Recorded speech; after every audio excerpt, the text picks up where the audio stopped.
find k if x is equal to 3 is the root of quadratic equation kx square minus 10x plus 3 is equal to 0. म्हणजे इथे आपल्याला काय करायचं k ची value काढायची, x ची व्हॅल्यू दिलेली आहे 3. या इक्वेशन मध्ये x च्या ठिकाणी x ची व्हॅल्यू टाकल्यानंतर आपल्याला k ची व्हॅल्यू मिळेल. बघूया आपण उत्तर त्याचं. इक्वेशन लिहून घ्या आपल्याला की x square minus 10x plus 3 is equal to 0. therefore पुढच्या स्टेप आपण काय करणार आहे, x ची व्हॅल्यू जी x is equal to 3 दिलेली आहे ती तिथे सबस्टिट्यूट करायचे. म्हणजे x स्क्वेअर आहे म्हणजे तिथे x स्क्वेअर करून घ्यायचा minus 10 into x plus 3 is equal to 0. therefore k into x square म्हणजे काय दिलेलं आहे तिथं k into 3 square minus 10 into 3 plus 3 is equal to 0. therefore पुढची स्टेप काय बघा, 3 चा square 9k minus 3 into 10 30 plus 3 is equal to 0. आता आपल्याला इथं k ची व्हॅल्यू काढायची म्हणजे 9 मी डाव्या बाजूला ठेवला minus 30 plus 3 हा किती होतोय बघा minus 27 is equal to 0. हा इकडे गेल्यानंतर काय होईल प्लस होईल पुढच्या स्टेपला म्हणजे काय होईल 9k is equal to 27 म्हणजे k is equal to 27 by 9 म्हणजे 9 3 जा 27 म्हणजे आपल्याला k ची किंमत मिळालेली आहे. पुढचा प्रश्न बघा, solve the following quadratic equation by factorisation method. आता इथे आपल्याला तीन मेथड्स आहेत बघा, फॅक्टरायझेशन मेथड आहे, फॉर्म्युला मेथड आहे आणि कम्प्लिटिंग स्क्वेअर मेथड आहे. या तीन पैकी तुम्हाला बोर्डाला 100% दोन मेथड्स वरती तुम्हाला प्रश्न असतात. एक 2 मार्काला असतो, एक 3 मार्कासाठी असतो. कधी कधी तुम्हाला त्या 2 मार्काची किंवा 3 मार्काच्या ऍक्टिव्हिटी सुद्धा विचारतात. आता इथे आपण फॅक्टरायझेशन मेथडने दिलेला प्रश्न सोडून बघूया. बघा क्वेश्चन काय आहे बघा, x square minus 15x plus 54 is equal to 0. आता इथे काय करतो आपण, स्टँडर्ड फॉर्म मध्ये आहे. आता जी थर्ड टर्म आहे ती इथे लिहून घेऊया आणि तुम्हाला माहितच आहे याचे आपण काय करतो, फॅक्टर्स काढतो. फॅक्टर्स म्हणजे काय करतो आपण, त्या दोन फॅक्टरची मल्टिप्लिकेशन आणि मधली जी टर्म आहे म्हणजे काय आहे -15x म्हणजे -15 यांचं आपण काय करतो, सबट्रॅक्शन ऍडिशन आली पाहिजे. बघा असे कोणते नंबर येतात बघा, तर 9 6 जा 54 येते बरोबर की नाही, आणि 9 आणि 6 15. आता इथं -15 आला पाहिजे म्हणजे या दोन्ही नंबर्स आपल्याला काय द्यावं लागेल, मायनस साइन द्यावं लागेल म्हणजे तेव्हाच -15 होणार आहे. आता हे ज्या व्हॅल्यू झालेल्या आहेत त्या या ठिकाणी सबस्टिट्यूट करायच्या आहेत. देयरफॉर पुढची स्टेप काय बघा, x square -9x -6x 54 is equal to 0. आता इथे चार टर्म्स आहेत, पहिल्या दोन टर्म्स आणि पुढच्या दोन टर्म्स यामधून कॉमन आपल्याला काढायचे आहे. आता इथे कॉमन काय निघतं बघा, x पुढे राहिला काय x -9 पुढे मायनस साइन दिला आहे तसं. आता 6 आणि 54 इथेही याच्यात काय आहे, 9 6 चा 54 आहे म्हणजे 6 6 काय आलेला आहे कॉमन आलेला आहे म्हणजे 6 into bracket x plus minus minus 6 9 चा 54 इज इक्वल टू 0. आता इथं पुन्हा काय होते बघा, पुढच्या स्टेपला x -9 कॉमन आले म्हणजे काय घ्यायचं, ते एकदाच घ्यायचं x -9 आणि उरलेली जी टर्म्स आहेत त्या पुढच्या बॉक्स मध्ये आपण ब्रॅकेट मध्ये घेऊ शकतो. म्हणजे तिथे काय आलं x -9 x -6 is equal to 0. त्याचाच अर्थ काय होतो, x -9 इज इक्वल टू 0 असतो किंवा और x -6 इज इक्वल टू किती असतो 0. म्हणजे x इज इक्वल टू 9 होईल, -9 पुढे गेला की प्लस झाला. तसंच इथं x इज इक्वल टू 6 होता तो काय झाला, x -6 इज इक्वल टू 0 होता तो x इज इक्वल टू किती झाला 0 होता. हा देखील आपल्याला फॅक्टरायझेशन मेथडने सोडवायचा आहे. इथे फक्त आपल्याला दोन टर्म्स दिलेल्या आहेत, 7m² is equal to 21m. इथे हा स्टँडर्ड फॉर्म मध्ये सुद्धा नाहीये, थर्ड टर्म सुद्धा नाहीये. मग कसं सोडवायचं, कधी कधी आपल्याला हा ऍक्टिव्हिटीसाठी प्रश्न विचारला जाईल. तर बघा पहिल्यांदा मी इथे क्वेश्चन लिहितोय 7m² is equal to 21m. पहिल्यांदा आपण काय करणार, तर स्टँडर्ड फॉर्म मध्ये त्याला कन्वर्ट करून घेऊया. म्हणजे काय होईल, 7m² -21m is equal to 0. पुढे प्लस 0 लिहायची काय गरज आहे का, म्हणजे a² + bs + c = 0 म्हणजे c ची 0 व्हॅल्यू लिहायची गरज नाहीये. आता या दोन पहिल्या टर्म मधून काय कॉमन निघते बघा, तर इथे 7 आहे इथे 7 आहे म्हणजे 7 निघाला, इथे m आहे इथे m आहे म्हणजे 7m कॉमन निघाला. इथे किती उरला m म्हणजे काय होणार m मायनस इथे उरला किती 3 इज इक्वल टू 0. आता इथे दोन टर्म्स मिळाले आपल्याला, एक तर 7m इज इक्वल टू 0 असेल किंवा काय असू शकतं m - 3 इज इक्वल टू 0 असू शकतो. आता इथं पुन्हा पुढच्या स्टेपला आपण काय करूया, m is equal to 0 7 multiply होतो तो डिवाइडला गेला.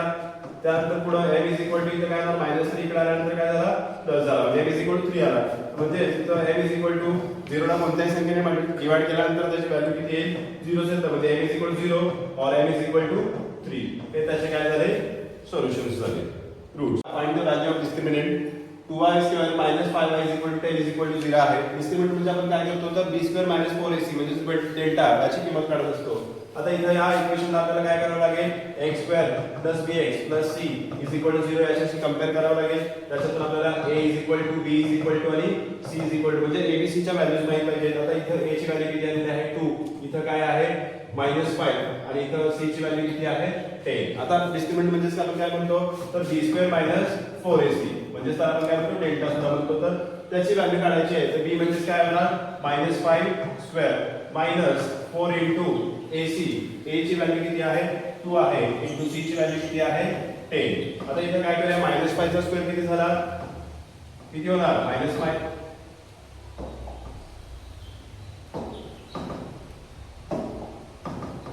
25 मायनस 4 इंटू 2 इंटू 10 4 2 8 इंटू 10 80 म्हणजे काय आलं बघा 25 मायनस 80 किती होते बघा 55. आता इथे साइन आपल्याला द्यायचे म्हणजे देणं गरजेचं आहे. तर याचं काय आहे प्लस आहे याचं मायनस आहे म्हणजे ग्रेटर नंबर साइन आपल्याला आपण देतो म्हणजे इथे काय येणार -55 म्हणजे इथे डिस्टन्सची व्हॅल्यू किती आली आपली तर b square minus 4ac is equal to -55 आली. त्याला असा बॉक्स करा तुम्हाला त्याला अर्धा मार्क मिळतो. त्यानंतर पुढचा प्रश्न बघा 3m square plus 2m minus 7 is equal to 0. इथं मी प्रश्न दिलेला नाहीये. इथं आपल्याला हा प्रश्न बाय फॉर्म्युला मेथड सोडवायचा आहे. आता हा फॉर्म्युला मेथड जर प्रश्न विचारला तर तुम्हाला 3 मार्कांसाठी येऊ शकतो. त्यानंतर कॉम्प्युटेशन स्क्वेअर मेथडने सुद्धा हा प्रश्न विचारला जाऊ शकतो किंवा तुम्हाला फॅक्टरायझेशन मेथड म्हणजे एक प्रश्न जर तुम्ही 3 पद्धतीने केला फॅक्टरायझेशन फॉर्म्युला किंवा कॉम्प्युटिंग केला तर तिन्ही प्रश्नांची तुमची काय होते प्रॅक्टिस होईल, सराव होईल. आणि त्यापैकी तुम्हाला मी मगाशी सांगितले की 2 प्रश्न तुम्हाला हमखास येतील म्हणजे 2 प्रश्नांचे तुम्हाला मार्क सुद्धा मिळतील. आता इथे आपल्याला फॉर्म्युला मेथड सोडवायचं आहे म्हणजे आपल्याला काय माहित पाहिजे तर एबीसीच्या व्हॅल्यूज माहित पाहिजे, फॉर्म्युला मेथडचा फॉर्म्युला माहित पाहिजे. तो फॉर्म्युला पहिल्यांदा लिहून घेऊया आपण. काय फॉर्म्युला बघा x is equal to -b plus और minus under root b square minus 4ac upon 2a हा फॉर्म्युला आहे तो माहित पाहिजे. म्हणजे आपल्याला इथे पहिल्यांदा काय कसली व्हॅल्यू माहित पाहिजे तर under root b square minus 4ac म्हणजे डिस्क्रिमिनंटची व्हॅल्यू आपण जशी b स्क्वेअर मायनस 4ac ने काढतो ती अंडर रूट मध्ये आहे म्हणजे वर्गमुळात आहे ती आपल्याला माहित पाहिजे. म्हणजे आपल्याला एबीसीच्या व्हॅल्यूज माहित पाहिजे. म्हणून आपण काय करूया तर हे दिलेलं जे इक्वेशन आहे 3m square plus 2m minus 7 is equal to 0 याची तुलना आपण कशाशी करणार आहे तर x square plus bx plus c is equal to 0 शी करून आपल्याला abc च्या व्हॅल्यूज माहित करून घ्यायचं आहे. तर a किती आला बघा 3, b आला 2, c आला -7. आता याच्यावर आपण काय करणार therefore b square minus 4ac is equal to त्याची व्हॅल्यू काढणार आहे. तर b किती आहे बघा 2 त्याचा स्क्वेअर -4 इंटू a ची व्हॅल्यू 3 इंटू मायनस c ची व्हॅल्यू किती आहे 7 आहे. म्हणजे काय आहे बघा 4 minus minus minus plus 4 into 3 into 7 4 3 जा 12 12 7 जा 84 म्हणजे आता इथे किती व्हॅल्यू आहे बघा 84 प्लस 4 88 म्हणजे आपल्याला b स्क्वेअर मायनस 4ac ची व्हॅल्यू मिळालेली आहे. आता आपण काय करायचं बाय युजिंग फॉर्म्युला. काय फॉर्म्युला आपला बघा तर इथं व्हेरिएबल m दिलेला आहे म्हणजे m इज इक्वल टू घेऊ शकतो आपण m is equal to -b plus और minus under root b square minus 4ac upon 2a. आता इथं आपल्याला त्या पर्टिक्युलर व्हॅल्यूज टाकायचे आहे. b ची व्हॅल्यू पहिल्यांदा जो फॉर्म्युला मधला मायनस आहे तो लिहिला. b ची व्हॅल्यू किती आहे 2 आहे प्लस और minus under root b square minus 4ac म्हणजे b स्क्वेअर मायनस 4ac ची व्हॅल्यू आपण काढलेली आहे किती आहे 88 अपॉन 2a 2 इंटू 3 म्हणजे किती होणार 6 होईल. इथं -2 प्लस और मायनस अंडर रूट 88. आता इथे आपल्याला काय करायचं रूट ठेवायचं आहे का नाही म्हणजे यामध्ये कोणती वर्गसंख्या आहे का बघूया आपण. स्क्वेअर कोणता आहे का तर बघा -2 प्लस और मायनस 4 इंटू 22 असं घेता येईल का बघा 22 4 जा 88 अपॉन 6 आला. आता इथं पुढे बघूया पुढच्या सेटला इज इक्वल टू -2 प्लस और मायनस जो 4 आहे त्याचा स्क्वेअर रूट काढला बाहेर येणार 2 आला बाहेर अपॉन सॉरी 2 रूट 22 अपॉन काय येणार 6 येणार. आता 2 काय झालेला आहे इथं कॉमन झालेला आहे. मग पुढच्या स्टेपला आपण काय करणार 2 बाहेर काढला म्हणजे इथं काय होणार -1 प्लस और मायनस हा 2 बाहेर गेलेला आहे म्हणजे याला जो काही मल्टिप्लाय फॅक्टर असेल तो एकच असणार तर लिहायची गरज नाही. अपॉन काय होणार 6. पुन्हा 2 × 2 2 3 6 म्हणजे पुढच्या स्टेपला आपल्याला काय मिळते -1 प्लस ऑर मायनस √22 अपॉन 3 मिळालं. म्हणजेच काय सांगतो आपण तर m ची व्हॅल्यू काय मिळणार आपल्याला -1 प्लस √22 अपॉन 3 और m is equal to -1 minus √22 upon 3. म्हणजे एकदा प्लस घ्यायचं एकदा काय घेणार आपण मायनस घेणार. ओके. पुढचा प्रश्न बघा. Form the quadratic equation from the roots given below. आता इथे आपल्याला रूट्स दिलेले आहेत. काय दिलेले आहेत रूट्स म्हणजे मुळं दिलेली आहेत 3 आणि -10 म्हणजे 3 आणि -10 दिलेले आहेत. त्याच्यावर आपल्याला इक्वेशन फॉर्म करायचं. आपल्याला इक्वेशनचा स्टँडर्ड फॉर्म माहिती आहे ax² + bx + c = 0. आता इथे रूट्स दिलेत त्याच्यावर आपल्याला इक्वेशन फॉर्म करायचं आहे. म्हणजे इथे आपल्याला काय करावं लागतं पहिलं जे रूट आहे ते आपण अल्फा घेतो. त्यानंतर दुसरं आहे ते काय घेतो आपण बीटा. ते किती आहे -10. अल्फा = 3 आणि बीटा = -3. आता आपल्याला स्टँडर्ड फॉर्म जो माहित आहे त्या पद्धतीने जेव्हा आपल्याला क्वाड्रॅटिक इक्वेशन फॉर्म करायचं असतं त्याचा एक फॉर्म्युला आहे तो आपल्याला माहित पाहिजे. तो काय आहे बघा x² - alpha + beta x + alpha * beta = 0. हे जर माहित असेल तर याच्यात आपल्याला काय करायला लागतं एकदा अल्फा + बीटा ची व्हॅल्यू काढायची त्यानंतर अल्फा * बीटा काढायचे जे आपल्याला अल्फा आणि बीटा माहित आहे त्याच्यावरून आणि त्यात ते सबस्टिट्यूट करायचे आपल्याला ते इक्वेशन मिळून जाईल. बघा पुढच्या स्टेपला आपण करूया अल्फा + बीटा इथे आपल्याला माहित पाहिजे बरोबर की अल्फा + बीटा म्हणजे काय होणार 3 + -10 म्हणजे किती होणार बघा -7. आता पुढचा बघा अल्फा * बीटा किती होणार त्या दोघांची मल्टिप्लिकेशन 3 × -10 म्हणजे किती होणार -30. आता ह्या ज्या व्हॅल्यू मिळालेल्या आहेत त्या इक्वेशन टाकल्यानंतर आपल्याला क्वाड्रॅटिक इक्वेशन मिळेल.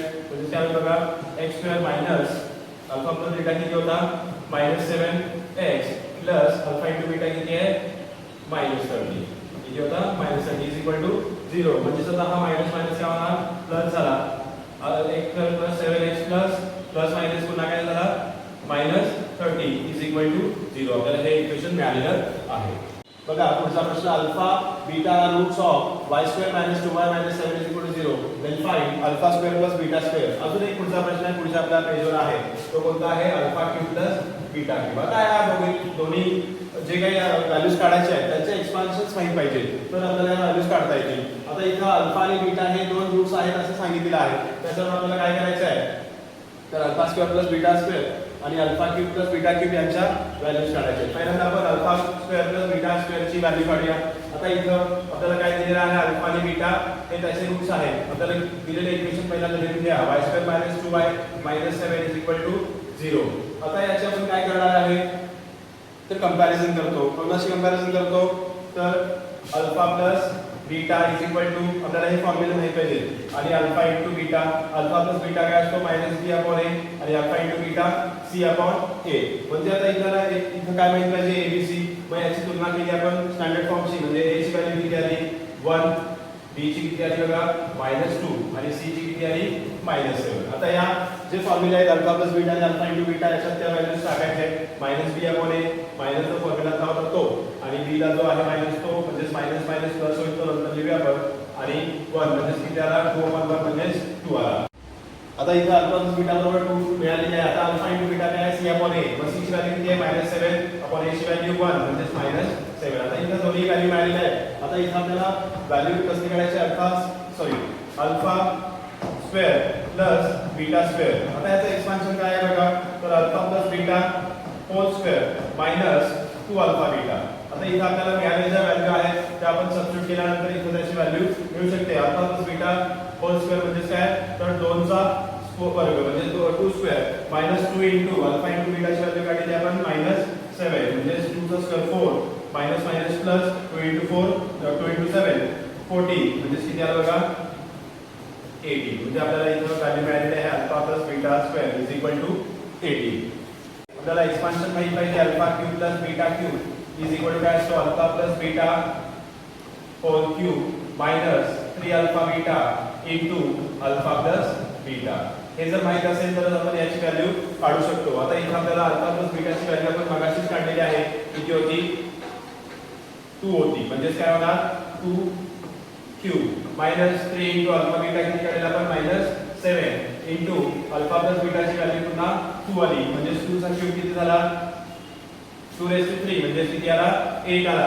इथे आता आपण याची मल्टिप्लिकेशन करायचे.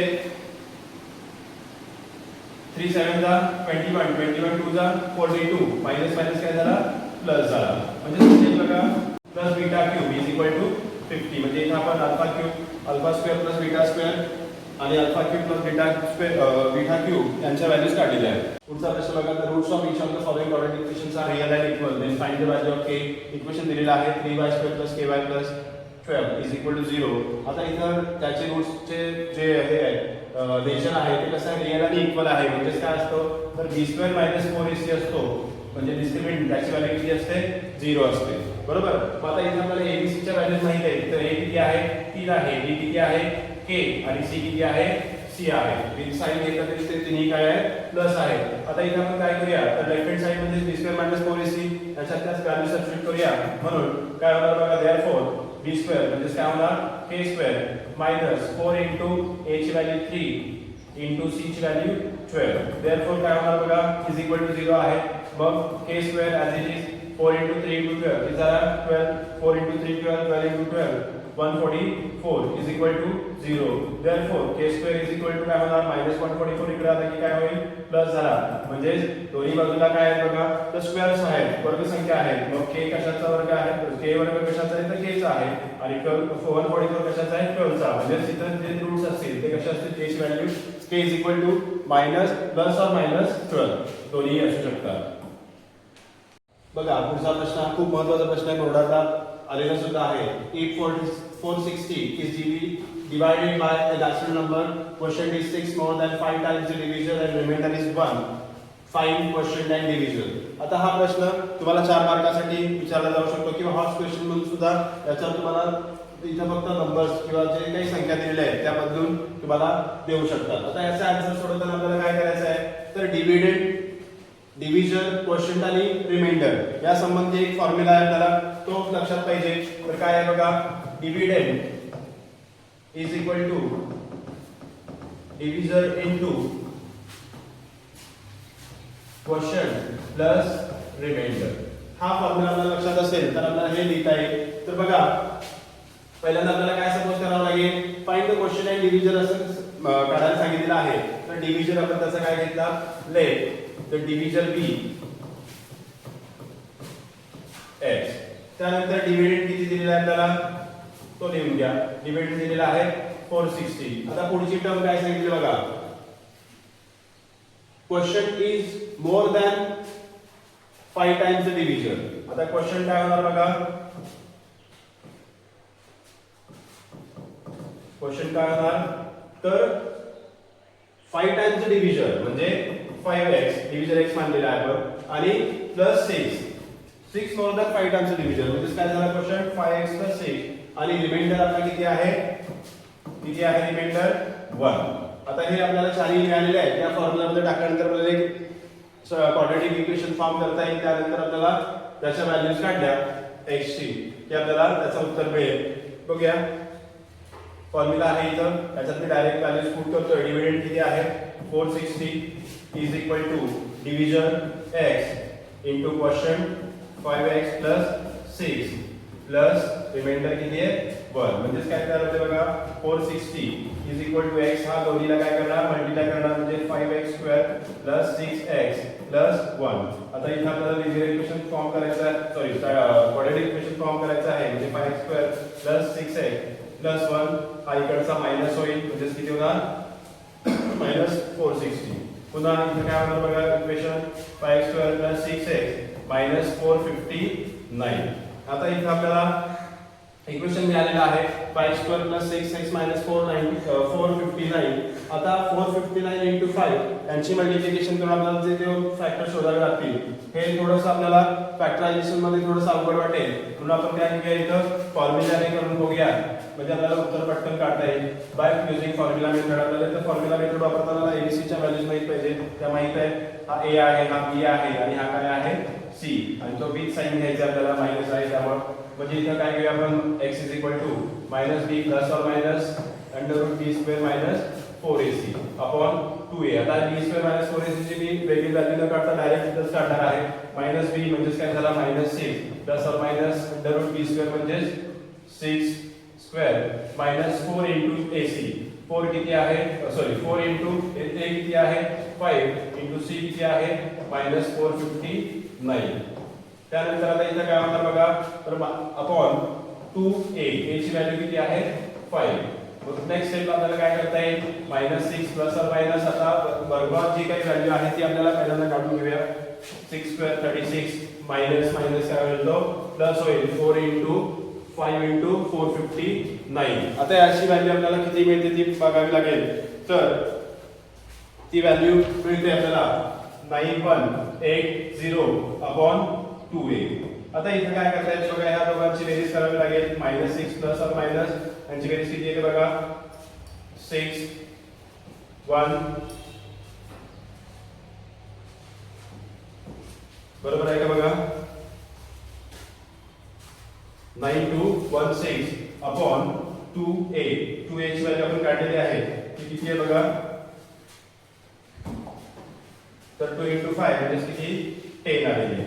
आता इथे आपल्याला वर्गमूळात 9216 आहे, त्याचा स्क्वेअर रूट काढलं पाहिजे. बस हा स्क्वेअर कशाचा आहे तो आपल्याला अंदाज लावता येतो का बघा. तर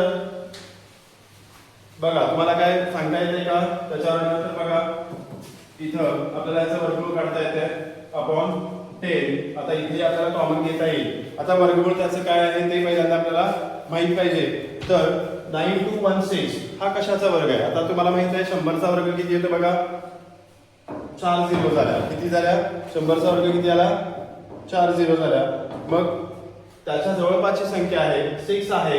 लास्ट म्हणजे युनिट प्लेसला काय आहे 6 आहे, म्हणजे जवळपास तो 6 6 जा 36 असं होऊ शकतो. म्हणजे तो 96 चा असू शकतो आणि तो आहे. मग मी इथे तो 96 घेतला. आता बघा पुढच्या स्टेपला आपल्याला काय करावं लागेल, त्याचा स्क्वेअर रूट निघून जाणार की नाही जाणार, कारण का आपण ते स्क्वेअर रूट केलेलं आहे. म्हणजे तिथं काय राहणार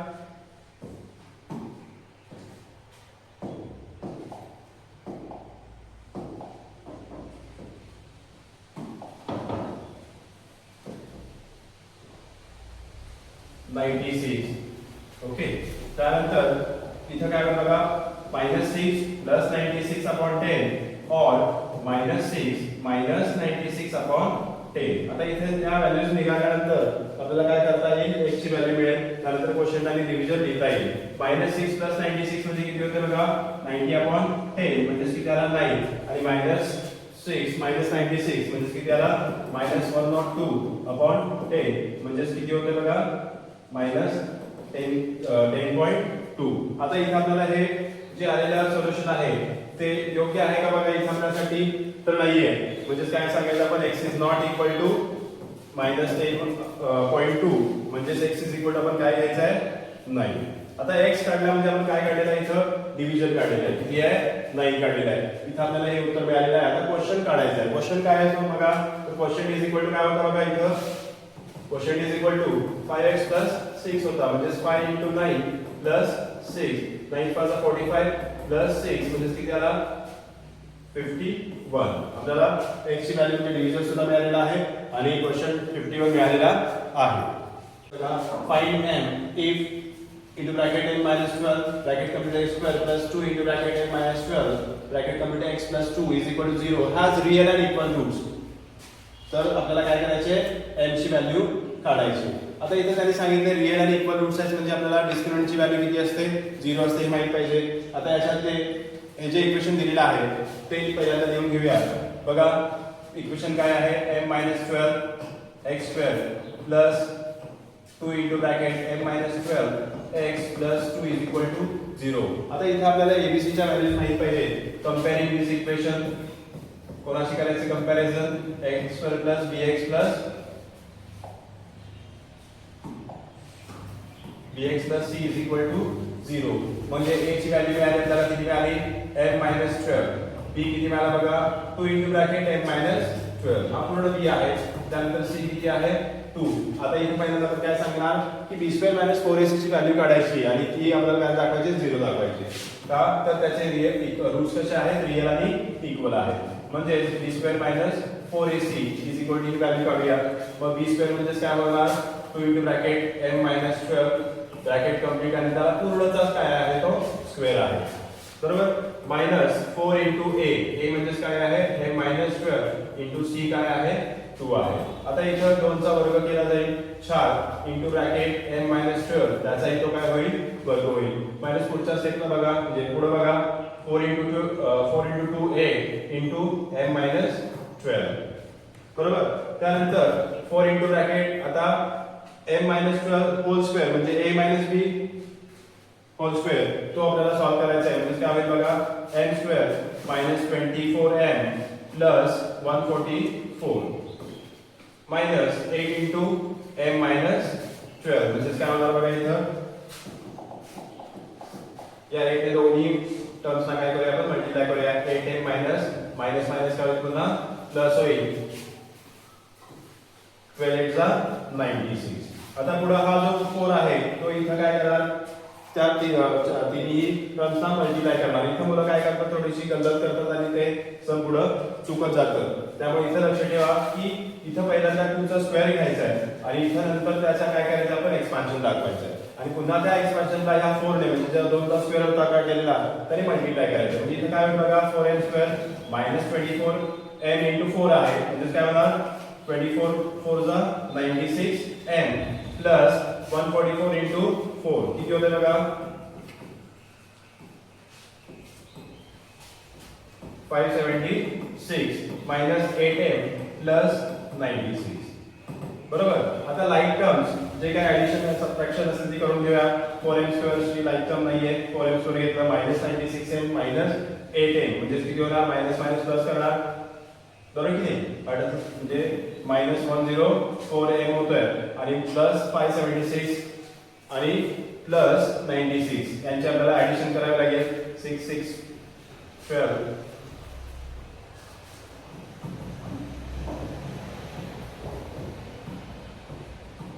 672 बरोबर आता इथे आपल्याला एक इक्वेशन मिळालेलं आहे पण त्यांनी सांगितलेलं आपल्याला की याचे रूट्स कसे आहेत रिअल आणि इक्वल आहेत म्हणजे त्याची व्हॅल्यू किती असते 0 ते एक सेंटेन्स द्या आणि त्यानंतर हे इक्वेशन इज इक्वल टू 0 दाखवा